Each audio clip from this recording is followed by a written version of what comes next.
ঢাকা ৯ আসনের স্বতন্ত্র প্রার্থী তাসনিম জারার মনোনয়নপত্র বাতিল ঘোষণা করেছে নির্বাচন কমিশন ইসি। শনিবার বেলা 11:30টার দিকে ঢাকা জেলা রিটার্নিং কর্মকর্তা তার মনোনয়ন বাতিল ঘোষণা করেন। তবে ইসিতে আপিলের ঘোষণা দিয়েছেন তিনি। জানা গেছে, ভোটার তথ্য যাচাই বাছাইয়ে গড়মিল পাওয়ায় ঢাকা ৯ আসনের স্বতন্ত্র প্রার্থী তাসনিম জারার মনোনয়ন বাতিল করা হয়েছে।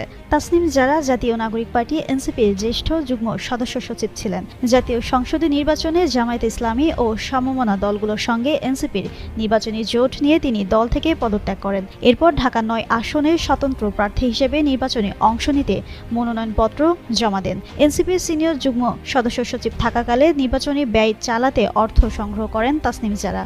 এর মধ্যেই নির্বাচনে জামায়াতে ইসলামী ও সমমনা দলগুলোর সঙ্গে এনসিপির নির্বাচনী জোট নিয়ে পদত্যাগ করেন তিনি। একই সঙ্গে সংগ্রহ অর্থ কেউ চাইলে বিকাশ ও ব্যাংকের মাধ্যমে ফেরত দেওয়ার কথা জানান যারা। এর মধ্যেই স্বতন্ত্র প্রার্থী হিসেবে নির্বাচনে অংশ নিতে মনোনয়নপত্র জমা দেন। নির্বাচনী হলফনামায় ক্রাউড ফান্ডিংয়ে পাওয়া প্রায় ৪৭ লাখ টাকার পুরোটাই নির্বাচনে ব্যয়ের কথা জানান তিনি।